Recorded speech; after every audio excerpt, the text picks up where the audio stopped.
this is a very sensory film, and obviously everybody clapped for the cinematographer when when that credit came up.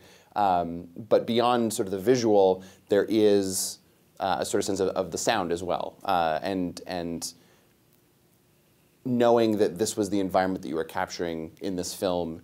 What did those individual senses mean to you to capture in their sort of their own right? My maternal grandfather owned a relatively smaller factory than this. Till the age I was 3, he owned it, and then not anymore. So I used to get to go to his factory quite often as a child, and there was a big sensory soup of just stimuli in my unconscious that I was kind of chasing, the feeling of trying to create. When you're younger, you don't really have linguistic terms to articulate all the minutiae of senses that you have and how you're perceiving them, but it's all very like mixed in. So I was trying to get that child's perspective almost. When it was the beginning for me of those simple questions and also experiences. And one of the early shots that I think really gets at the heart of what this film is following the bucket through across the floor. How long?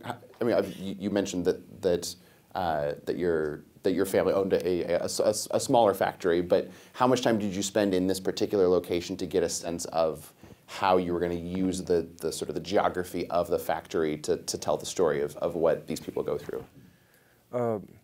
When you're shooting, you kind of are objective, and I was not very objective, but I did have a list of things that I wanted to shoot, and it was just a way for me to have a plan. I'd never followed it, but every day I was like, today I'm going to do this, and every day I ended up doing something different. So it was not really planned in a particular way, at least the way it was shot. It all came together on the editing table when you really have to empathize and open up yourself to what's in front of you.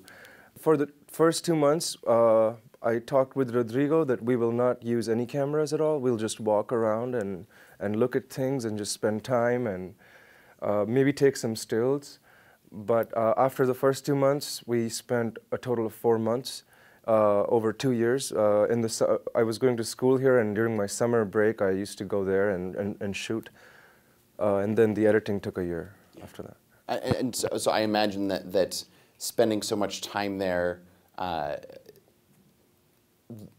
without cameras, that also was a process of you getting the trust of everybody who you eventually show on camera, and showing them that you are there not just as someone there to make a film for your own purposes, but to tell their story.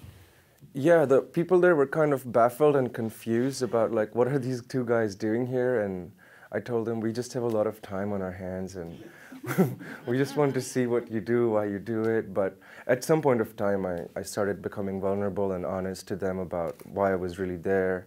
And I communicated to them my simple childhood curiosities. But also I was asking a very fundamental question, which was, from my bourgeois perspective, how can you be doing this?